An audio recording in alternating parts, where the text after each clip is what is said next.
I joined a book club this year, and this is every single book we read in 2024. I'm going to rank them for you. Bottom of the list, I'm going to go with Stephen King's The Shining. I thought it was hilarious that the main motivation of the villain in the story was that he wanted to be a manager of a hotel.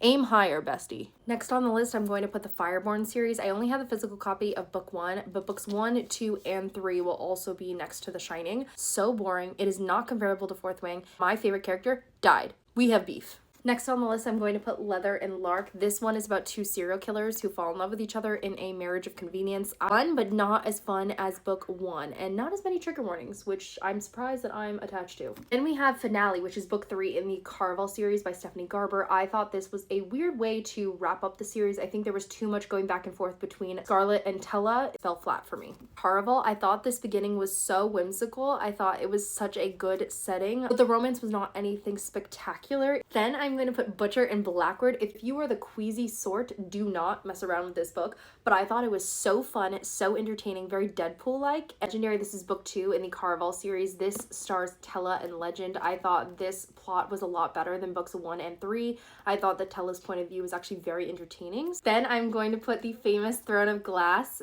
I gave this book 4 stars, but this wasn't the first book I read in the series, and I'm going to show you the next book in the series. Next book in the list is The Assassin's Blade. My book club made the decision to read this first, and that was the absolute correct decision. I recommend doing that for everyone.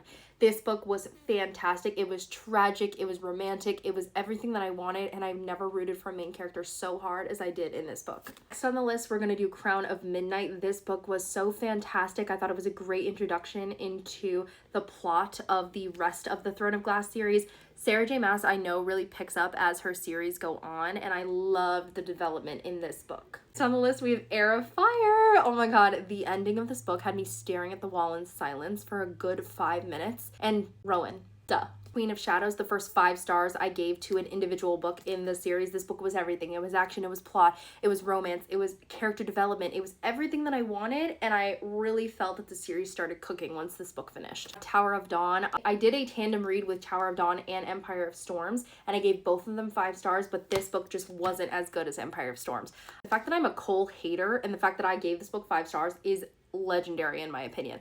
Loved it. Everything about it was fantastic. If you couldn't tell by now, please read the Throne of Glass series. Top of the list, the best book that we read this year as a group was by far Empire of Storms by Sarah J Maas. I did tandem read this with Tower of Dawn, and although I had to give it 5 stars, I would have given it 6. This says everything. It is peak romance. It is everything that I want. I underlined and quoted so many quotes in this book. The most tragic ending I could possibly think of. The cliffhanger had me in tears, and I cannot wait to finish the rest of the series.